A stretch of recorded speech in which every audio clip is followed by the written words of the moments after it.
If Mojang and Microsoft have demonstrated anything over the last few years, it is that Minecraft is a very malleable intellectual property capable of adapting not only to multiple kinds of entertainment but also, and most importantly, to different video game genres.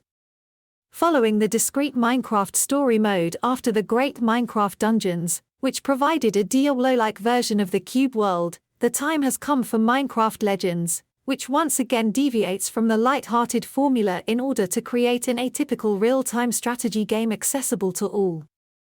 We were able to spend more than a week with the game on both PC and Xbox thanks to a code provided by the publisher, and after thoroughly testing each of its components, we are ready to tell you about it. Fans of the Mojang universe have always paired the famous monsters found throughout the map, such as creepers, zombies, and skeletons, with the character of villain. Instead, Minecraft Legends concentrates on the piglims, anthropomorphic pigs who are as entertaining as they are nasty.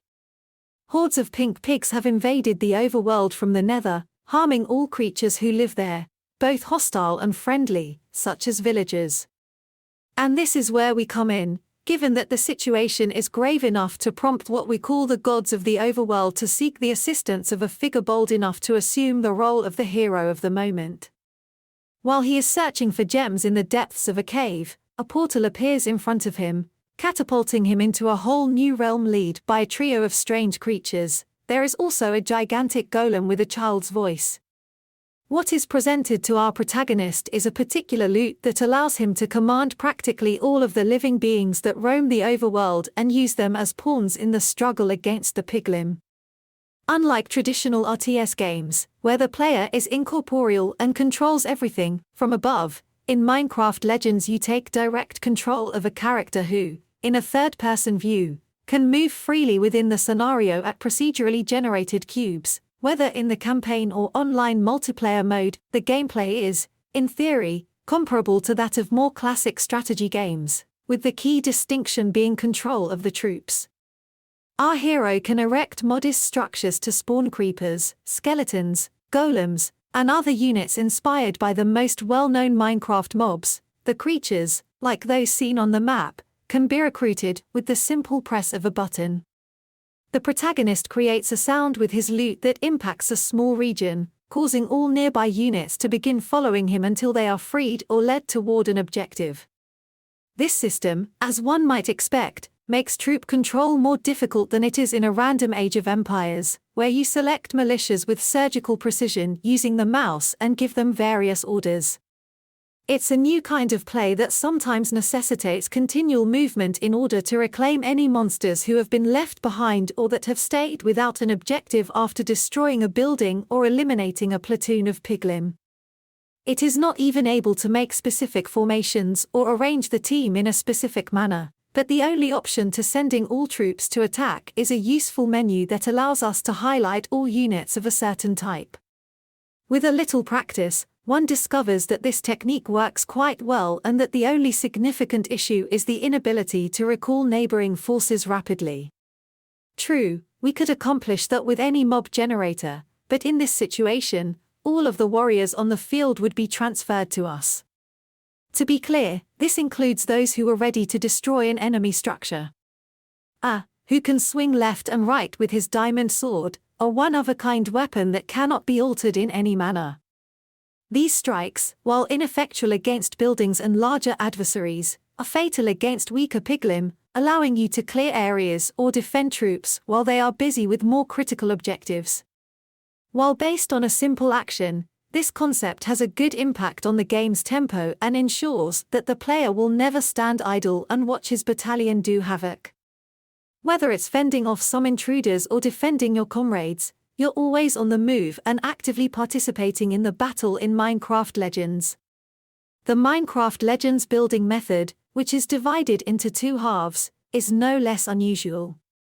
The first is concerned with the raising of structures that make up the base's fortifications, towers, walls, and associated improvements, while the second is concerned with all those that have a dual function, such as redstone-based catapults. One of the characteristics of the Mojang title that most amused us is the fact that you don't have to manufacture everything all at once and then go on the attack. It is obvious that erecting wooden walls and maybe upgrading them to stone walls is vital for defending the city center, the destruction of which can have more or less relevant effects depending on the mode played. However, it is not as important to focus on the creation of troops to keep around the base, ready for defense. In Minecraft Legends, the units are generated so quickly that a small army of creepers ready to detonate themselves on the designated target appears out of nowhere in just a few seconds. That is not all.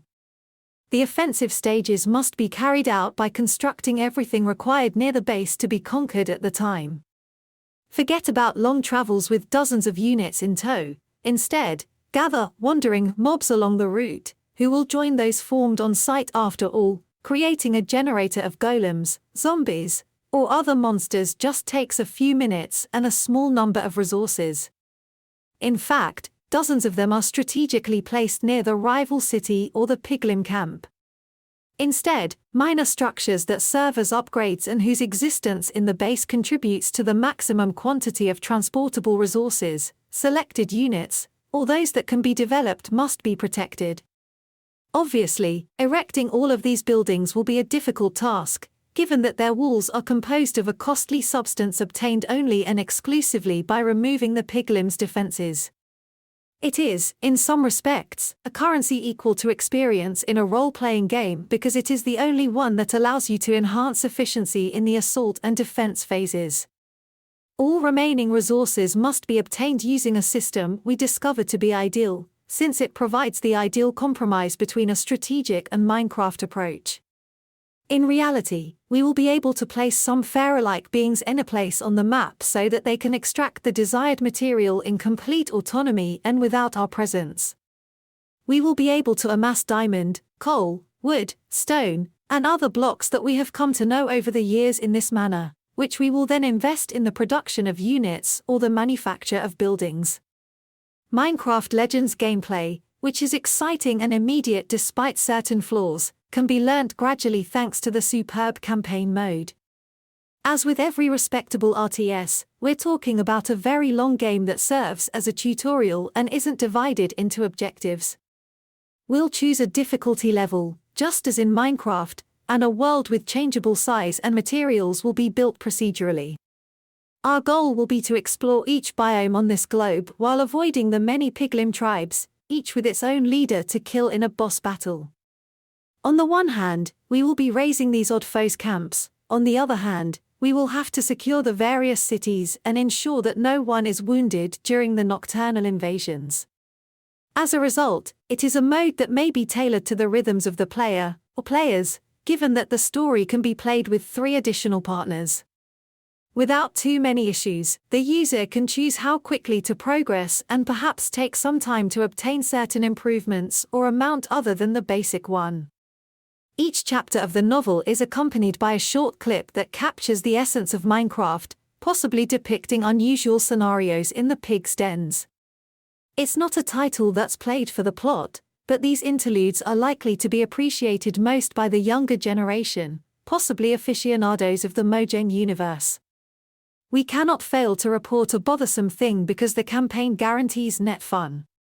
In truth, there is a piglin group whose bases are made up of various raised and detached blocks. The only way we can attack these outposts is to build ladders that connect the different parts and allow you to access the objectives.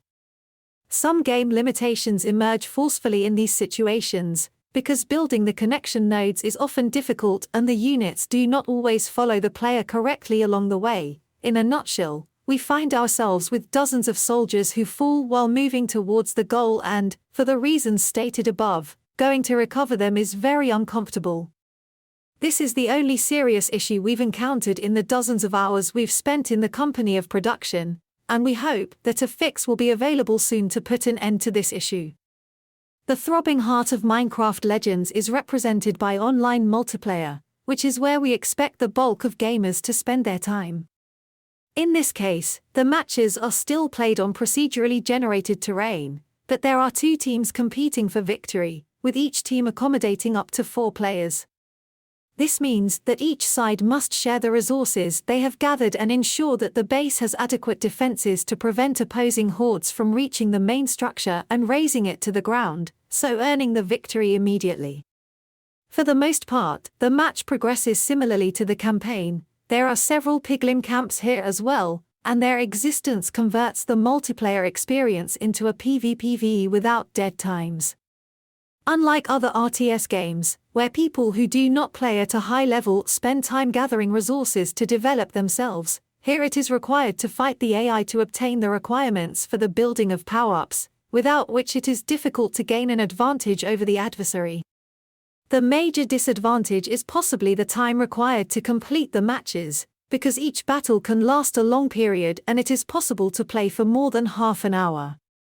In this regard, we must highlight the complete lack of alternatives for customizing private matches. Aside from the opportunity to cooperate against bots, there is no method to change the game's rules, such as boosting the initial amount of resources or unlocking all power-ups from the start.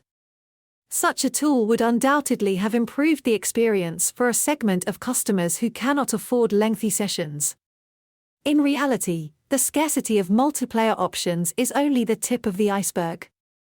Minecraft Legends is not a particularly content-rich offering, with just the Lost Legends available outside of the campaign and the single online option. In this scenario, these are further pieces of the production that will be published on a monthly basis. The first is a challenging horde task that grants players a skin. Otherwise, there is no progression system that pushes gamers to fulfill specific narrative objectives or to accrue victories in PvP in order to gain access to distinctive cosmetic goods. We also observed the quantity of units available to be quite low, representing a ludicrous percentage of the mobs available in an IP like Minecraft. In summary, it is probable that the developers have saved some creatures for future free releases. Technically, Minecraft Legends provides a visual sector that is identical to what we saw in Dungeons. Here is the Minecraft Dungeons review, but in a larger environment. The latest Mojang effort, like the action RPG, presents blocks with softer outlines and sometimes highlighted by black borders, which, when compared to the main chapter of the series, make the prolonged vision of the game world much less tiring while not distorting the iconic cube style that distinguishes the universe of reference. Minecraft Legends is also incredibly fluid on Xbox Series X and PC, where we were able to play at 1440p at Ultra without ever stumbling, even in the most chaotic situations, and with a negligible impact on CPU and GPU temperatures. As a result, it appears that the creators did an excellent job, and we are confident that even users without a recent video card will be able to run it more than discreetly with some resolution adjustments. The final aspect is controller support, as the Mojang title is clearly geared for individuals who prefer to interact with it in this manner. Unlike previous similar works, Legends makes no distinction between the usage of the mouse, keyboard, or pad and is played in nearly identical fashion. This is a very precise choice made by insiders who wanted to produce a consistent experience for everyone, regardless of the device in use. In any event, the Xbox controller performs admirably, and thanks to shortcuts and rapid menus, any task can be completed in a couple of seconds.